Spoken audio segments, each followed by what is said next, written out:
based on yesterday's presentation by keynote speaker Philip Alston.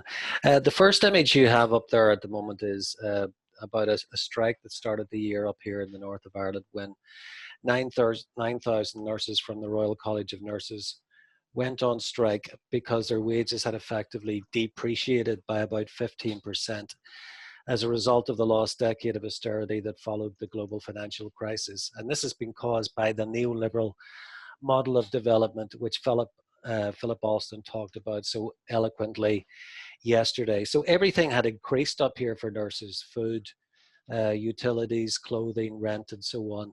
But their wages had stayed the same. So basically their wages had decreased in value.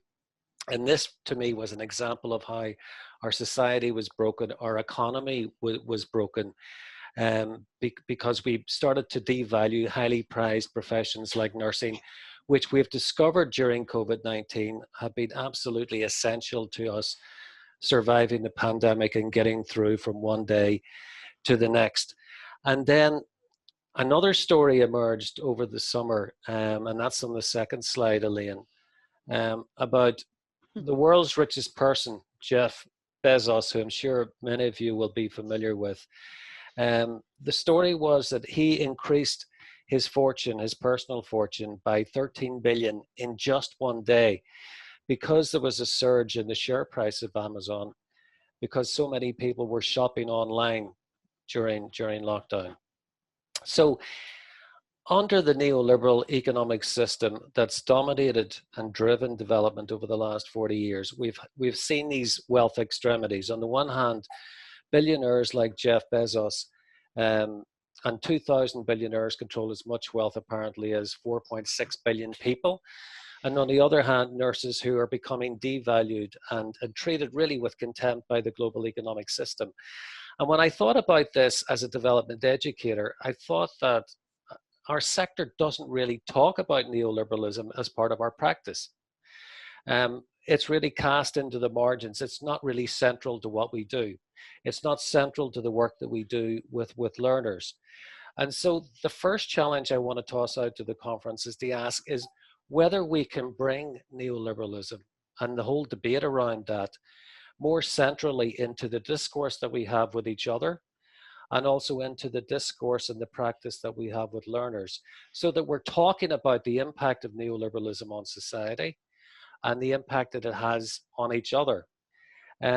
I'm concerned as a development educator that the Sustainable Development Goals, in which we seem to be so heavily invested, don't have the capacity and haven't been designed to address the question of neoliberalism.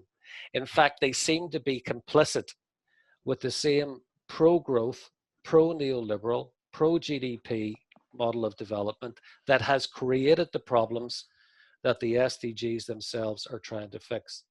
So because the SDGs don't have this capacity to address the root cause of problems, they're going to be unable to address the question of neoliberalism.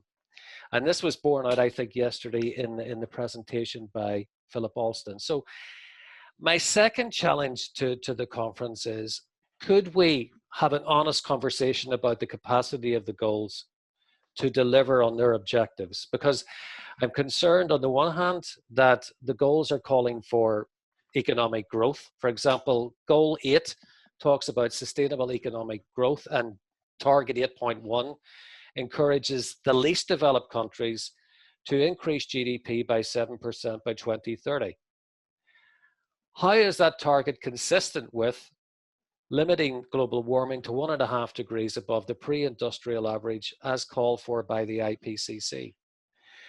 So in short, on the one hand, we're not talking about the source of all of our social and economic ills, which is neoliberalism. That's not central to the practice and the discourse of development education as far as I can see.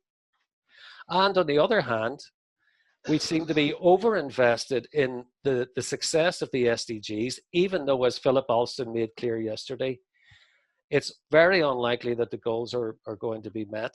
And the methodology, the approach to development underpinning the goals is deeply flawed.